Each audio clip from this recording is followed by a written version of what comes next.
Okay, so today we will start from our third lesson. Okay, that is ionic equilibria. Uh, just let me know. Uh, Screen visible है सबको? Yes, Devi. Okay. So let us understand these words. Okay, ionic equilibria.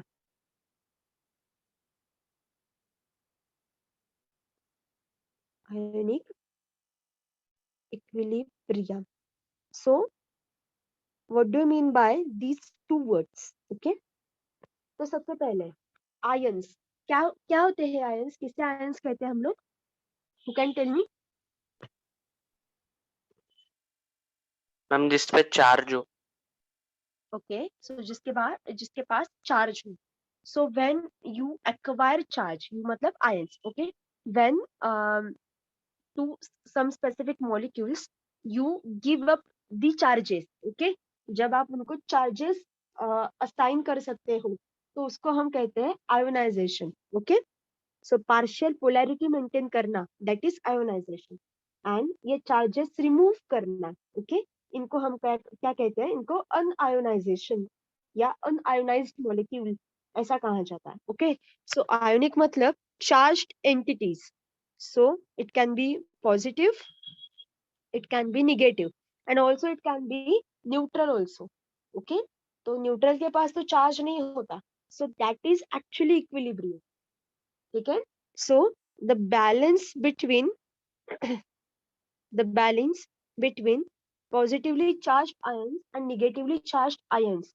okay it is called as equilibrium and when you dissolve a certain kind of solute in a solvent okay जब आप ऐसा dissolution करते हो तो at several times you come up with this equilibrium ठीक है तो ये आपको हमेशा दिखाई देता है तो there are certain conditions and ये जो इक्विलिब्रिया होता है ना तो इसका जो फॉर्मेशन का पैटर्न होता है so that will dictate you the property of solution that's why it is important to study आज समझ में तो इसके कुछ प्रिंसिपल्स होते हैं राइट अब जैसे पॉजिटिवली चार्ज मोस्ट कॉमन क्या होता है आपका प्रोटॉन होता है हाइड्रोक्सिल अनायन होता है राइट तो ये इनका खेल तो हमेशा शुरू ही रहता है ओके तो इनके जो प्रोपोर्शन होता है इनका मतलब प्रोटॉन्स का प्रोपोर्शन हाइड्रोक्सिल आयंस का प्रोपोर्शन तो ये डिसाइड करता है कि आपका जो रिजल्टिंग सॉल्यूशन है ये एसिड है या बेस है फिर वीक एसिड है या स्ट्रॉन्ग एसिड है वीक बेस है या स्ट्रॉन्ग बेस है तो ये सब ये डिसाइड करेगा and the formation pattern of equilibria ये सब लोग ये सब कुछ मिलकर डिसाइड करेंगे and then we will come to know the properties of solution and also solute and solvent okay that's why study of this ionic equilibria is very much important okay आया समझ में ये ionic equilibria exactly क्या होता है ये समझ में आ गया है सबको Yes, ma'am. so this ma'am एक equilibria बार से बात। yes फिर से बताते हैं so सबसे पहले ये स्टेटमेंट कंप्लीट करते हैं हम कि ये जो पॉजिटिव एंड निगेटिव जो आयंस है ना तो इनका कॉन्सेंट्रेशन कितना है that particular property will tell you they are in equilibrium or not ma'am okay in solvent की ऐसे ही मतलब। एक्चुअली क्या होता है देखो आपके पास एक सॉल्यूट होता है फॉर एग्जांपल राइट आप उसे सॉल्वेंट में मिक्स करते हो and then you will get solution तो क्या होता है कि इसका अपना खुद का एक अकाउंट होता है सॉल्यूट का इसका भी खुद का एक अकाउंट होता है सॉल्वेंट का okay and they when they will mix together it will form solution तो इसका एक अलग अकाउंट बन जाता है तो एक इसका एक खुद का अलग कॉन्सेंट्रेशन बन जाता है किसका इसका पॉजिटिव एंड निगेटिव आयंस तो आपको ये भी पता होगा कि इसे हम कटायंस कहते हैं ओके एंड इन्हें हम अनायंस कहते हैं and together they are called as ion okay तो वो कितने प्रोपोर्शन में है ओके कितने प्रोपोर्शन में वो प्रेजेंट है ये ज्यादा है या ये ज्यादा है okay all these things will tell you कि रिजल्टिंग सॉल्यूशन का नेचर क्या है okay and at particular point you will find that they are in equilibrium तो इक्विलिब्रियम में आने के लिए क्या क्या चेंजेस नेसेसरी है, कितना कॉन्सेंट्रेशन आपको घटाना पड़ेगा या बढ़ाना पड़ेगा। ओके, सो कौन से अलग फैक्टर्स है, अदर फैक्टर्स है जो इसको अफेक्ट करेंगे। All this kind of studies included in the study of ionic equilibrium. अब आया समझ में एग्जैक्टली हम इसमें क्या करने वाले हैं। हाँ यस मैम। हाँ, ठीक है। तो सबसे पहले आप ऐसा एक प्रोटोटाइप इमेजिन कर सकते हो, देखो कि आपके पास एक स्पीशीज है, ओके, जो अनआयोनाइज्ड है, राइट। तो उसमें चार्जेस नहीं है, फॉर एग्जांपल अनआयोनाइज्ड स्पीशीज है आपके पास। देन आपने उसमें कुछ ऐड कर दिया, सोल्यूट ऐड कर दिया, ओके, तो उसका आयोनाइजेशन हो गया, राइट। क्या हो गया, आयोनाइजेशन हो गया, रिएक्शन हो गई इन दोनों के बीच में। तो रिएक्शन होने के बाद उसका रिजल्ट क्या आया कि आपके पास में चार्ज्ड आयंस आ गए, okay, some of them are positively charged, some of them are negatively charged. तो फिर ये जो पॉजिटिव एंड निगेटिव चार्ज्ड जो आयंस है ना, इनके बीच रिएक्शन होने लगी, राइट। इनके बीच में क्या हो गई, रिएक्शन होने लगी। और जब इनके बीच में रिएक्शन होती है ना, तो हमेशा आपको क्या मिलता है, फॉर्मेशन ऑफ सॉल्ट, ठीक है। तो आपको उस रिएक्शन से सॉल्ट सॉल्ट मिलने लगे, ठीक है। तो ये सॉल्ट कैसे मिलते हैं आपको, तो salts are in crystal form, ठीक है, सॉल्ट्स इन क्रिस्टल फॉर्म, उसे आप सॉलिड भी कह सकते हो। सॉलिड फेज में आपको ये सॉल्ट मिलते हैं, ओके। एंड इन सॉल्ट के ही जो आयंस होते हैं ना, तो वो आपको सॉल्यूशन में मिलते हैं, ओके। तो दो आयंस, इनके ही जो आयंस होते हैं वो आपको लिक्विड फेज में मिलते हैं, okay, in the solution, okay. ऐसा आपको रिजल्ट मिलेगा। So this is basically ma'am ionization. वो फॉर्मेशन ऑफ सॉल्ट मतलब न्यूट्रलाइजेशन रिएक्शन क्या? एक्चुअली सॉल्ट तभी बनता है कि जब आपके पास में दोनों जो स्पीशीज है ना, वो काउंटर करने के लिए इनफ प्रोपोर्शन में हो, positively and negative. And in other words you can say that कि formation of salt is the result of neutralisation reaction, ठीक है। तो इसका एक जर्नी अगर आपको प्लॉट देखना है, तो वो प्लॉट कैसा हो सकता है, देखो कि अनआयोनाइज्ड अनआयोनाइज्ड स्पीशीज है आपके पास, ओके। इसमें आपने कुछ तो ऐड कर दिया, ओके, रिएक्शन हो गई, ठीक है, सम काइंड ऑफ रिएक्शन वहां पे हो गई एंड सॉल्ट फॉर्मेशन हो गया, ओके। यहाँ पे ये जो एडिशन होती है ना, यहाँ पे ही आयोनाइजेशन रिएक्शन होती है। और ये आयोनाइजेशन रिएक्शन होने के बाद जब आपके पास positive species and negative species ये दोनों बनते हैं ना, उनके बीच में रिएक्शन होती है, जैसे आपने कहा न्यूट्रलाइजेशन टाइप, और फिर आपको सॉल्ट मिलता है। तो वो सॉल्ट आपको दो फॉर्म्स में मिलता है, एक क्रिस्टल में और एक आयंस में। सॉल्ट के भी आयंस होते हैं, तो ये आपको सॉल्यूशन में मिलेगा और ये आपको सॉलिड फॉर्म में मिलेगा।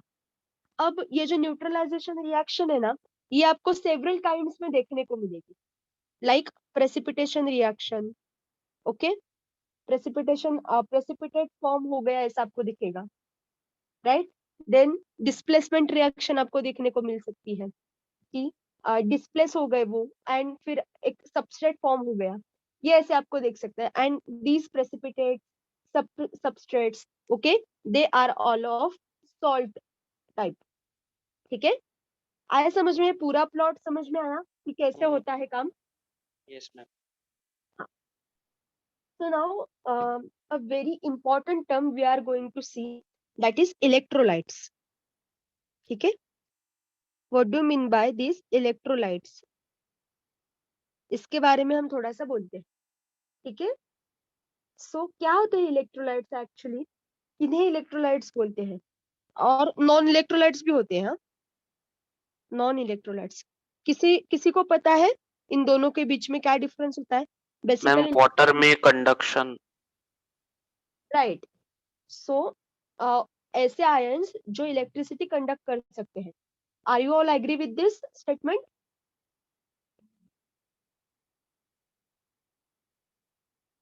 Yes, are you agree with this statement कि जब सॉल्यूशन में या वाटर में ऐसे मॉलिक्यूल्स फॉर्म होते हैं जो इलेक्ट्रिसिटी को कंडक्ट कर सकते हैं, दोज आर इलेक्ट्रोलाइट्स, राइट? आप अगर चैट में कुछ टाइप कर रहे हो ना तो मुझे दिखाई नहीं दे रहा है, क्योंकि मैंने स्क्रीन शेयर करके रखी हूँ. आप माइक अनम्यूट करके ही बोलो. Okay, so in other words, electrolytes and non electrolytes, इसमें क्या डिफरेंस होता है वो देखो. क्या होता है एक्चुअली कि जो इलेक्ट्रोलाइट्स होते हैं ना, ये बेसिकली आयंस ही होते हैं. Okay, so when ionization reaction takes place, ऐसा नहीं होता कि सॉल्यूशन के जो सारे के सारे मॉलिक्यूल्स हैं वो आयोनाइज होते हैं, ऐसा नहीं होता है. ओके, सबके सब चार्ज एक्वायर नहीं कर सकते. There are only few who can acquire the charges, those are electrolytes. ठीक है, सो इनके आयंस बनते हैं and others are just molecules. Okay, others are just molecules, they do not acquire any kind of charge and they do not conduct the electricity. Okay, they exist as only molecules in aqueous medium. Okay, so they are non electrolytes. तो जिनके पास, in simple language, जिनके पास charge carrying capacity है, those are electrolytes, and those who cannot conduct the charge or they cannot be ionized, they are non electrolytes. Difference समझ में आया है इसमें से? मैम तो नॉन इलेक्ट्रोलाइट्स डिसोसिएशन नहीं करते ना? नहीं, they are not, they can not be dissociated. इनका हाँ ओके मैम, डिसोसिएशन हो समझ सकता गए. है, इनका नहीं हो सकता. एक्चुअली देखो, डिसोसिएशन किसे बोलते हैं? What do you mean by this particular kind of reaction? Dissociation मतलब ही चार्ज अपॉइंटमेंट, या यू कैन से चार्ज सेपरेशन.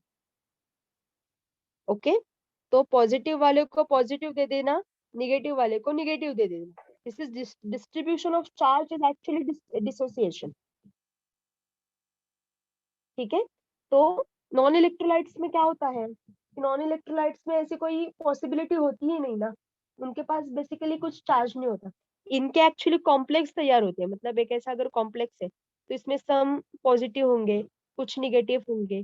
ओके, सो ये एक कॉम्प्लेक्स बन जाता है और इसका ब्रेकेज होना एंड फिर चार्ज सेपरेशन होना, पॉजिटिव, सारे पॉजिटिव एक साइड पे, सारे निगेटिव एक साइड पे, इसे कहते हैं डिसोसिएशन टाइप ऑफ रिएक्शन. पर इनके पास चार्ज ही नहीं होता, राइट? ये जो नॉन इलेक्ट्रोलाइट्स होते हैं ना, इनके पास कुछ चार्ज नाम की चीज ही नहीं होती. They exist as only molecule. ठीक है, तो इनका आयोनाइजेशन ही नहीं होता. That's why dissociation type of reaction इनके केस में पॉसिबल ही नहीं है. आया समझ में? Yes ma'am. So always remember that ionization को एक मीडियम लगता है. ठीक है, अगर आप आयोनाइजेशन रिएक्शन कर रहे हो एंड यू एक्सपेक्ट दैट कि ये अपने आप होनी चाहिए, ऐसा नहीं होता. ठीक है, ionization reaction always need a certain kind of medium. ठीक है, एक केमिकल एनवायरनमेंट लगता है इसके लिए. तो ये केमिकल एनवायरनमेंट कौन प्रोड्यूस करता है या कौन प्रोवाइड करता है? Always this chemical environment is provided by dilute aqueous solutions. ठीक है, डाइल्यूट जो एक्वियस सॉल्यूशंस होते हैं ना, वो ये केमिकल एनवायरनमेंट देते हैं इसके लिए. अब मुझे बताओ एक बात, एक क्वेश्चन है आपके लिए कि why dilute aqueous solutions only? जो कॉन्सेंट्रेटेड सॉल्यूशंस है वो क्यों नहीं मीडियम बना सकते हम उनका? Can you answer this? Why not concentrated, why only dilute solutions?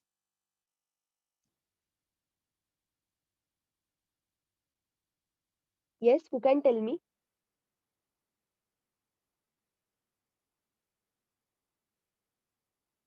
बताओ, सब लोग है ना? मैम तो वो मीडियम की रिएक्शन हो जाएगी ना फिर उसके साथ. हाँ, so when you say that कि your medium is concentrated, right? तो वेरी सिंपल कि उसके उसके पास आइदर जो पॉजिटिवली चार्ज आयंस है या निगेटिवली चार्ज आयंस है, दोनों में से एक का कॉन्सेंट्रेशन बहुत ज्यादा होगा, that will definitely affect the reactions going on in the medium. Very good, that answer is correct. कि अगर concentrated है तो वो खुद ही उसके साथ रिएक्ट करेगा। तो जो बेसिकली concentrated है ना, उसको बहुत ज्यादा डाइल्यूट किया जाता है, so that the mediums or you can say molecules या ions of that medium should not interact or should not interfere with the going on reaction. Okay, that's why dilute medium is preferred. So solvent को भी देखो आप, जब आप solvent का choice करते हो ना, तो उसका concentration बहुत affect करता है. It should be very much diluted. मतलब इतना strong होना चाहिए कि जो reaction को support करे, इतना तो उसका concentration चाहिए, no doubt. But वो फिर भी वो dilute ही चाहिए कि वो उसके ions जो है वो interfere नहीं करने चाहिए. That's why we will see that in many reactions distilled water is used. Okay, why we use distilled water and why not mineral water? क्योंकि mineral water में dissolved ions का concentration ज्यादा होता है. Okay, and they will interfere with your reaction. distilled water में ions ऐसा assume करते हैं हम कि ions बिल्कुल भी present नहीं है, nor molecules. Okay, so that's why it is very ideal solvent to be used in the chemical reactions. Okay, so this is the reason behind that, right? तो ये जो इलेक्ट्रोलाइट्स होते हैं जिनके बारे में अभी हमने बात की है, ओके, सो इनका डिवीजन किया जाता है. जो इलेक्ट्रोलाइट्स होते हैं ना, they are divided as strong electrolytes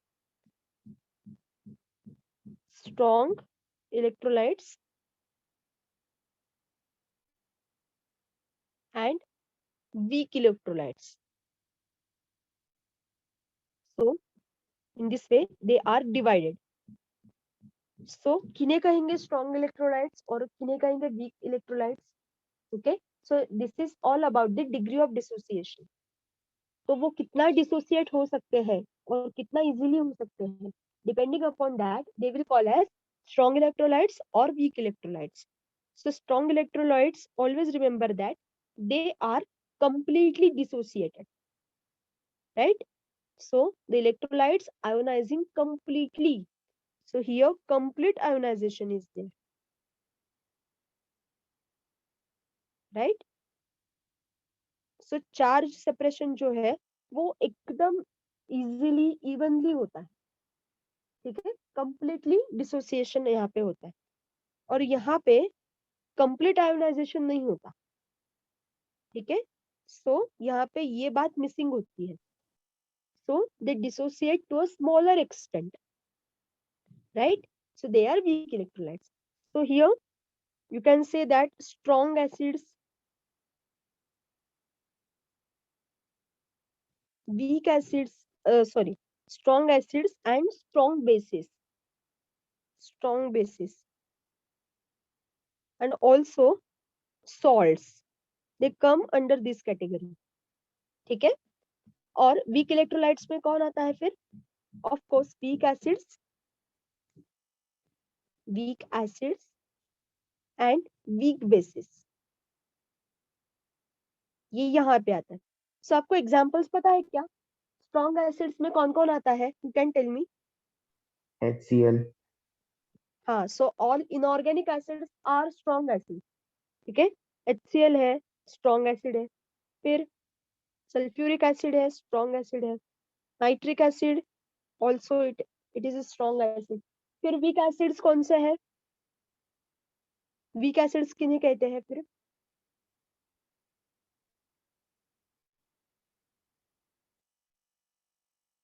बोलो.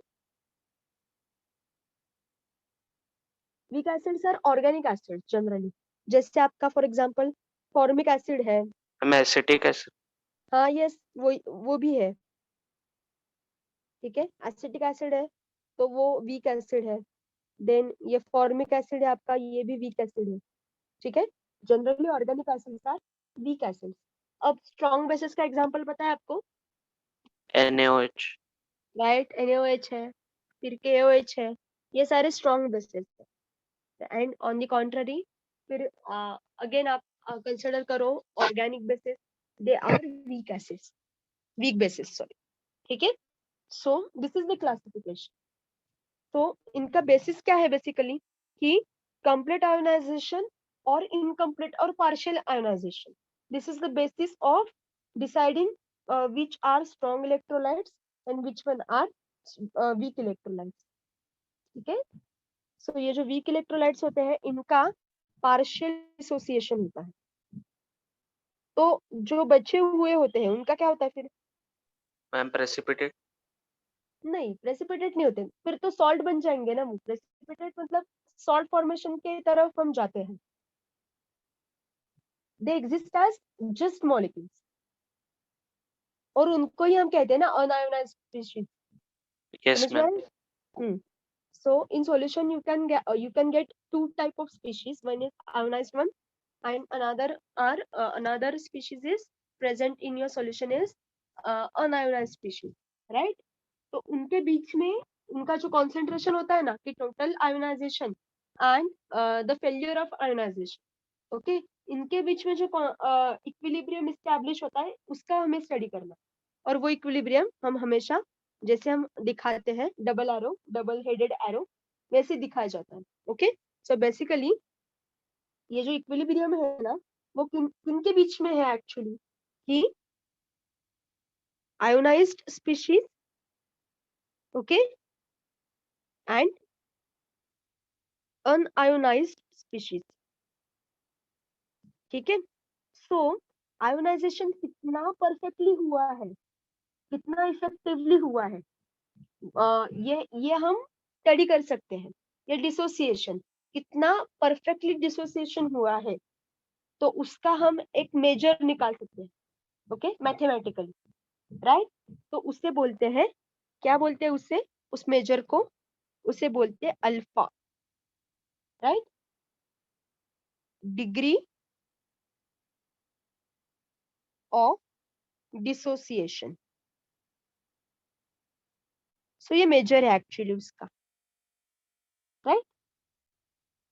सो इसका डेफिनेशन क्या बना सकते हैं हम फिर कि ma'am total number of moles. Yes, tell me. Ma'am number of moles dissociated per mole of the reactant. Right, so आपके पास कितना रिएक्टेंट है उसका कॉन्सेंट्रेशन, आपके रिएक्टेंट का कॉन्सेंट्रेशन, और उस रिएक्टेंट में से कितने डिसोसिएट हो सके हैं, इसका जो रेशो आता है ना उसे हम डिग्री ऑफ डिसोसिएशन बोलते हैं। ओके, सो सिंपली इसका फॉर्मूला बना सकते हैं हम लोग कि number of moles dissociated, number of moles dissociated upon total number of moles which were available, total number of moles। ठीक है, और अगर इसका परसेंट निकालना है आपको, परसेंटेज में करना है, तो इसको सिर्फ मल्टीप्लाइड बाय 100 करो। ठीक है, आया समझ में? तो ये जो कॉन्सेंट्रेशन ऑफ मोल है ना इसको स्मॉल सी बोलते हैं। ठीक है, इसको क्या बोलते हैं? Small C.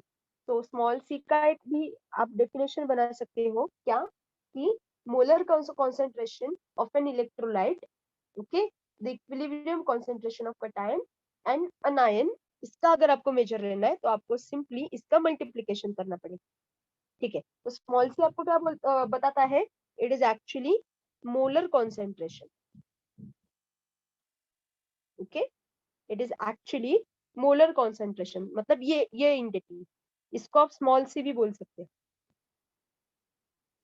Okay, so molar concentration of an electrolyte उसे बोलते हैं स्मॉल सी। एंड अगर आपको इक्विलिब्रियम कॉन्सेंट्रेशन निकालना है कैटायन और अनायन का तो आपको degree of dissociation into total number of molecules ऐसा मल्टीप्लिकेशन करना पड़ेगा। तो आपके पास वो आ जाएगा। क्या आ जाएगा? इक्विलिब्रियम कॉन्सेंट्रेशन आ जाएगा कि दोनों कितने, मतलब उनके बीच में अगर इक्विलिब्रियम है तो उसका कॉन्सेंट्रेशन क्या है, और इसका एक यूनिट है फिर मोल डेसीमीटर क्यूब पर decimetre, right? So this is the unit. आया समझ में यहाँ तक सबको? Got this point? Yes ma'am. Yes, ma'am. Good. तो एक बार फिर से रिवीजन करते हैं, हमने क्या क्या देखा है। देखो, सो हमने क्या क्या देखा? हमने ionic equilibria. So what do mean by ions, what do mean by this equilibrium, ये हमने यहाँ पे देखा है, राइट? तो कैसे इसका एक्चुअली सिग्निफिकेंस क्या है, क्यों ये सब्जेक्ट स्टडी करना चाहिए, ये हमने यहाँ पे देखा, राइट? देन हमने फिर देखा कि सॉल्ट कैसे बनता है, राइट? आयोनाइजेशन कैसे होता है एंड फिर सॉल्ट कैसे बनता है, ये हमने यहाँ पे देखा है। Okay, then we have learned a new term electrolytes and non electrolytes. तो उसका डिफरेंस हमने क्या है वो समझा। इलेक्ट्रोलाइट्स आयंस जो होते हैं उनको इलेक्ट्रोलाइट्स बोलते हैं हम लोग, एंड जो आयंस फॉर्म नहीं कर सकते they exist as only molecules, they are called as non electrolytes. ठीक है, डिसोसिएशन रिएक्शन देखी हमने। फिर इलेक्ट्रोलाइट्स का हमने क्लासिफिकेशन किया, स्ट्रॉन्ग इलेक्ट्रोलाइट, वीक इलेक्ट्रोलाइट, ऐसा। ओके, कुछ एग्जांपल्स देखे हमने उसके, एंड देन हमने कितना डिसोसिएशन कितना इफेक्टिवली हुआ है, या हम कह सकते हैं क्या कि in this particular solution ionization reaction is completely facilitated, ऐसा हम बोल सकते हैं क्या? तो उसके लिए एक मेजर हमने यहाँ पे देखा, that is alpha, degree of dissociation, right? तो उसका फॉर्मूला ध्यान में रखो, number of moles of dissociated, number of moles of dissociated, okay, molecules, इसमें ऑफ की जरूरत नहीं है, number of moles dissociated upon total number of moles which were primarily available.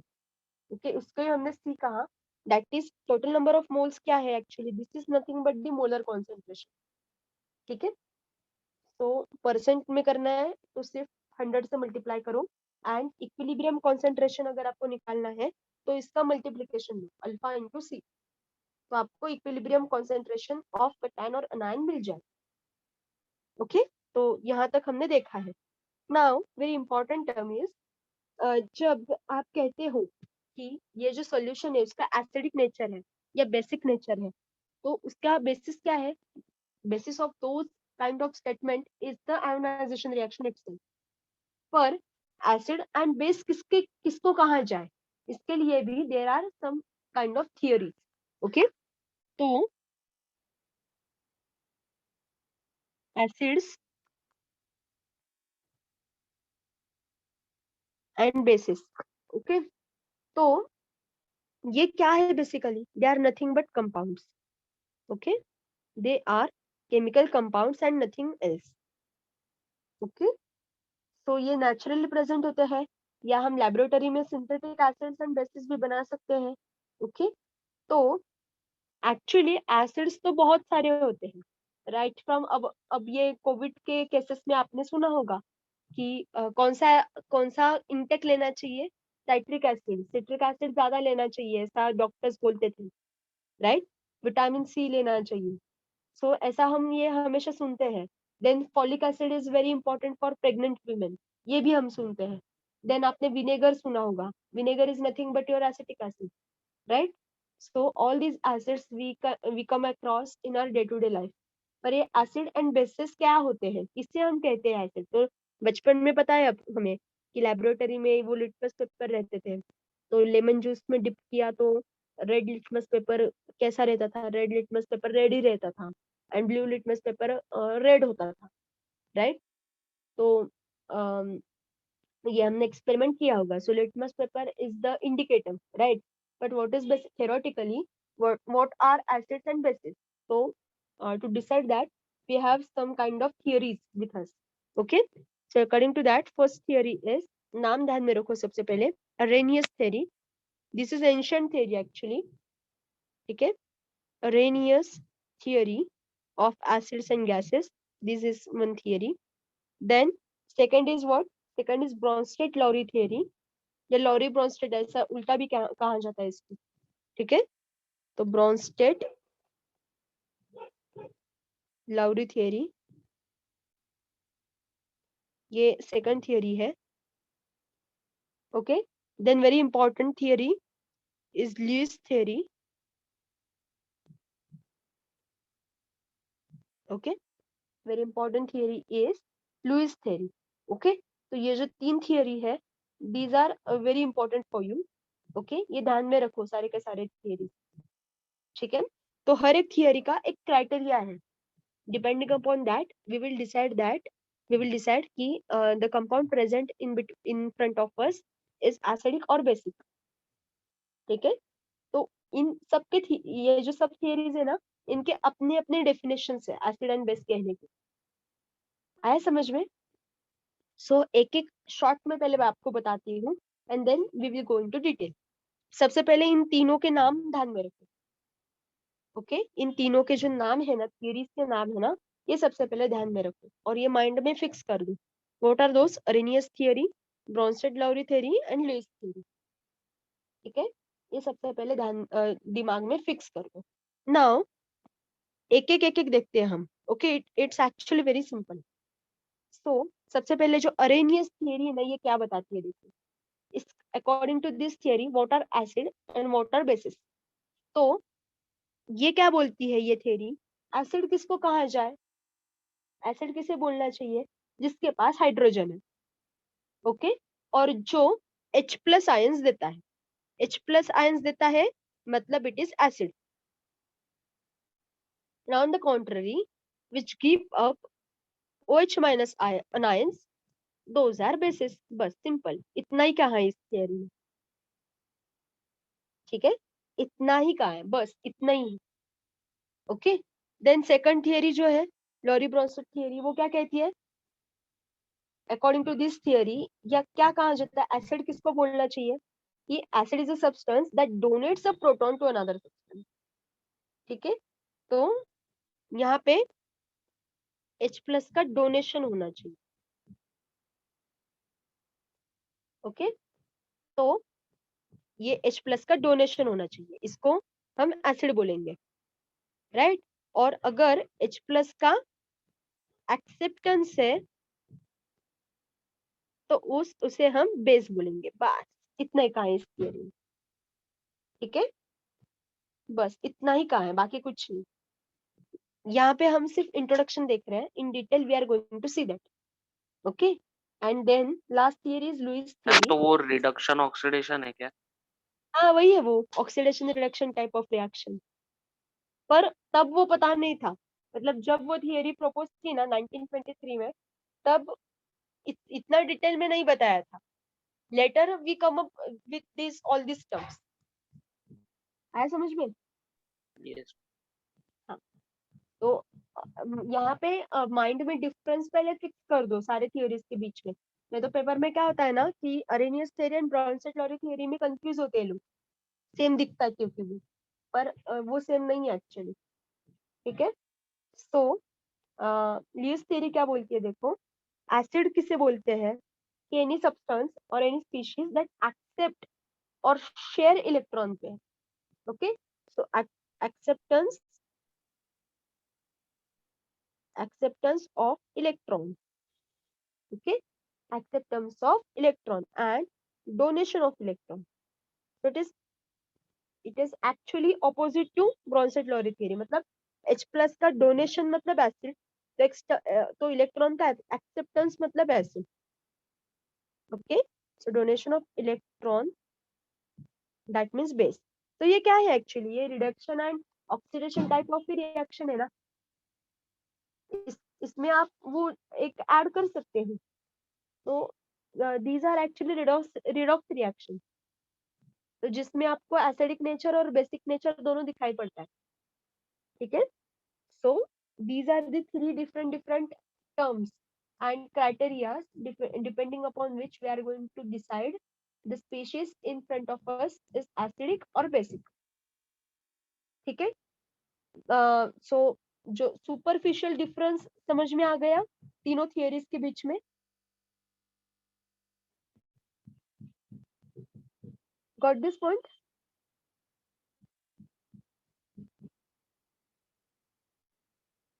Yes और not? Yes, ma'am. Good. Yes, ma'am. सो अब एक एक जो थियरी है ना, ये थोड़ा सा हम डिटेल में देखते हैं कि what do you mean by this H plus containing species and OH minus containing species. ये एक्चुअली क्या है, ये हम देखते हैं. ठीक है, तो हर एक थियरी का ना एक ड्रॉबैक भी है, तो वो भी देखेंगे कि वो फुल्ली एक्सप्लेन नहीं कर सकती, ऐसा कुछ तो ड्रॉबैक है उस. ओके, तो देखो अब अरेनियस थियरी जो है, फॉर एग्जांपल अरेनियस थियरी वो क्या बोलती है कि जिन जिन सब्सटेंस के पास H प्लस आयंस होता है एक्वियस सॉल्यूशन में, ठीक है, तो उसे हम एसिड कहेंगे. तो उसके लिए फॉर एग्जांपल अगर आपके पास ये HCl स्पीशीज है, ओके, तो ये क्या कर सकती है, तो ये डिसोसिएट हो सकती है लाइक दिस. ठीक है, तो इसके पास H प्लस है ना, that is nothing but it is acid. Same is the case with acetic acid. कैसा डिसोसिएशन हो सकता है यहाँ पे?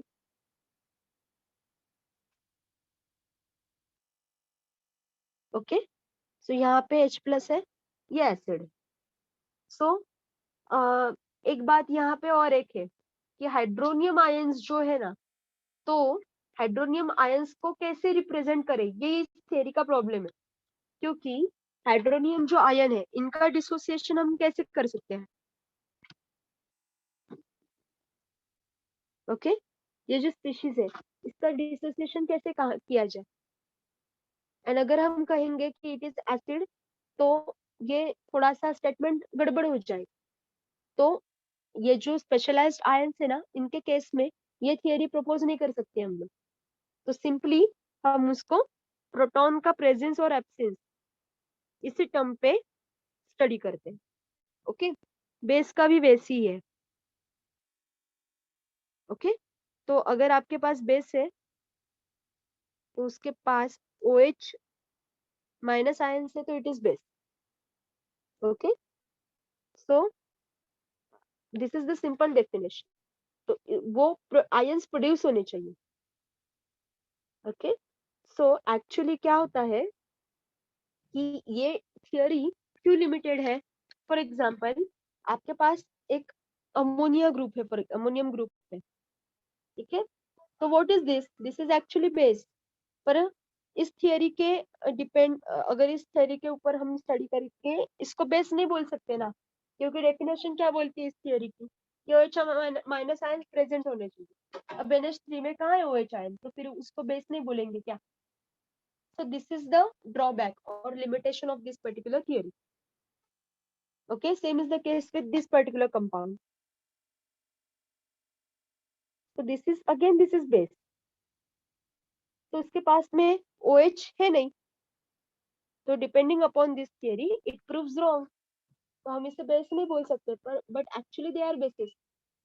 तो ये रहा लिमिटेशन इस थियरी. आया समझ में what are the limitations of this particular theory? Got this point? Ma'am वो हाँ. वॉशिंग पाउडर है क्या? यस. वो Na2CO3 हाँ हाँ, उसका क्या? वो वॉशिंग पाउडर है क्या? यस. ओके, तो मतलब उसका नेचर तो बेसिक ही है ना. पर इस थियरी का सिर्फ हमने ऐसा डिसाइड किया कि we will study only this particular theory. Okay, and depending upon that we will decide कि बेस है कि नहीं या एसिड है कि नहीं. तो हम रॉन्ग प्रूव हो सकते हैं, because this theory is ancient. ये बहुत पुरानी थियरी है और सबसे पहली थियरी है कि जो एसिड एंड बेसिस को डिपिक्ट करती है, डिटेक्ट करती है. पर उसने इस थियरी ने पूरा का पूरा अकाउंट ध्यान में नहीं लिया है. Okay, that's why it has certain limitation. तो फिर इसको ही ओवरकम करने के लिए या वी कैन से थोड़ा सा मॉडिफाई करने के लिए दूसरी थियरी आ गई जिसे हम बोलते हैं ब्रोंस्टेड लोरी थियरी। ओके, इसने थोड़ा डेफिनेशन जो है, थोड़ी जो डेफिनेशन है उसको वाइडन किया। ओके, तो 1923 में ये थियरी प्रपोज की गई। ओके, तो दो लोग थे, एक था ब्रोंस्टेड, दूसरा था लॉरी। तो दो साइंटिस्ट ने मिलके ये थियरी प्रपोज की। This is a more general theory. ठीक है, तो और इसके जो स्टेटमेंट है ये अभी भी हम यूज करते हैं। सो एसिड को उन्होंने क्या कहा, व्हाट इज एसिड, कि acid is a substance that donates a proton. Okay, so acid जो है वो प्रोटॉन डोनर होता है। एंड जो बेस है ना, वो क्या होता है, वो बेस जो होता है वो प्रोटॉन एक्सेप्टर होता है, according to this particular theory. ऐसा इसने प्रपोज किया। अब फॉर एग्जांपल देखो, आपके पास जो बुक में रिएक्शन गिवन है उसके ऊपर थोड़ा सा सोचते हैं। You have this particular reaction. ठीक है, तो इसमें क्या होता है, ये ऐसी रिएक्शन आपको दिखने को मिलेगी, right. Formation of NH4Cl, salt, यहाँ पे सॉल्ट बनता है ये।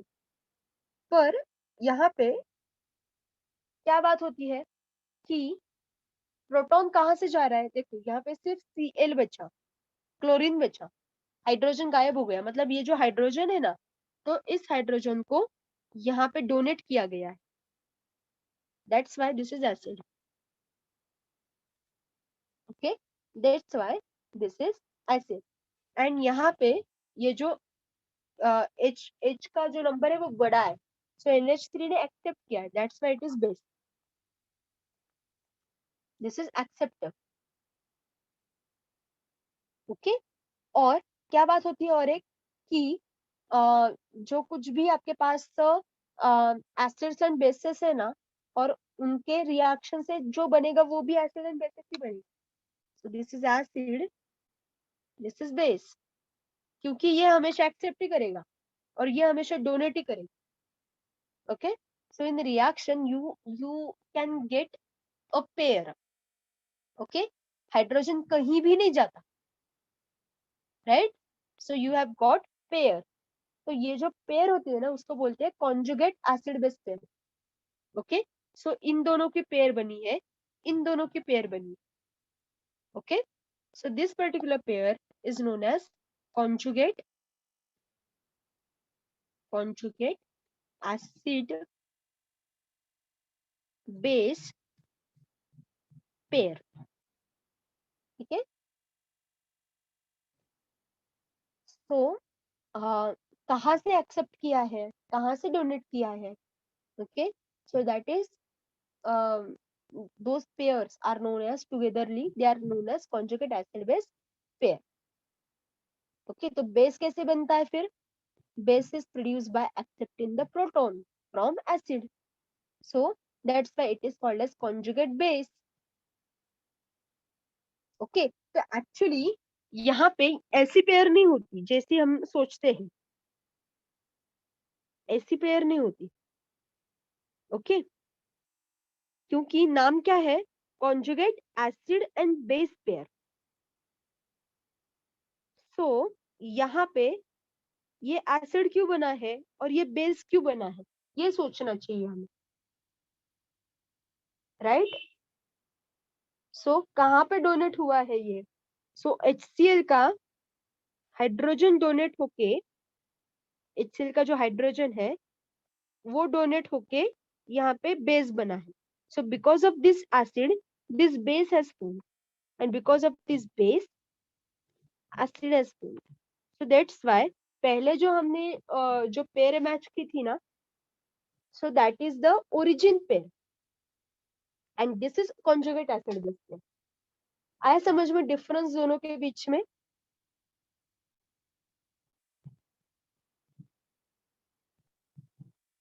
Got this? Yes ma'am. हाँ, So in this way, several pairs can be formed depending upon how much reactant you have got. ठीक है, कितने reactants है आपके पास और कैसे प्रोटॉन का डोनेशन एंड एक्सेप्टेंस हो रहा है. So depending upon that, several pairs are formed. ठीक है. अब जो थर्ड थियरी है इसका नाम है लुईस थियरी. सो ये जो थियरी है ये भी एक्सेप्टेंस एंड डोनेशन के ऊपर ही काम करती है, पर वो इलेक्ट्रॉन के एक्सेप्टेंस एंड डोनेशन पे काम करती है. ओके. सो ये थियरी क्या कहती है फिर कि एसिड क्या होता है. एसिड किसे बोलेंगे. Acid is electron acceptor and base is electron donor, exactly opposite to proton. ठीक है. तो यहाँ पे क्या होता है, किसे आप बेस बोलेंगे किसे आप एसिड बोलेंगे. देखो कि आपके पास फॉर एग्जांपल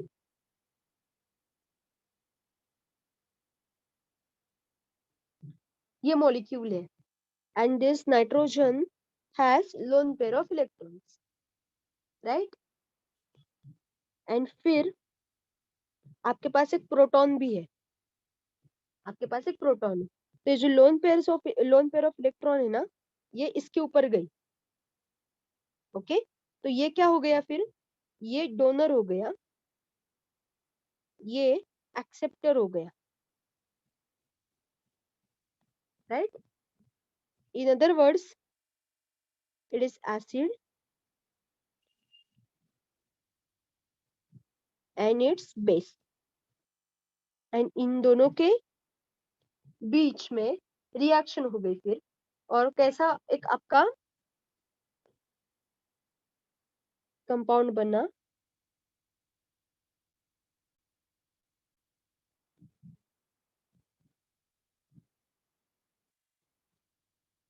ओके. तो इसके ऊपर चार्ज जो है वो यहाँ पे नहीं लिखेंगे हम लोग, इसको हम ऐसे पूरा कॉम्प्लेक्स का चार्ज बन जाता है फिर, राइट. तो यहाँ पे इस मॉलिक्यूल ने क्या किया है, एक्सेप्ट किया है इसे इलेक्ट्रॉन को, ये शेयर किया है. यहाँ पे एक्चुअली शेयरिंग है. ओके. यहाँ पे क्या हुआ है, शेयरिंग हुआ है.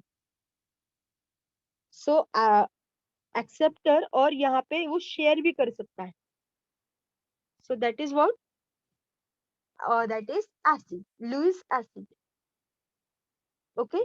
तो ऐसे आपको बहुत सारे रिएक्शंस मिलेंगे जहाँ पे एक बॉन्ड फॉर्मेशन हुआ है बिकॉज ऑफ द शेयरिंग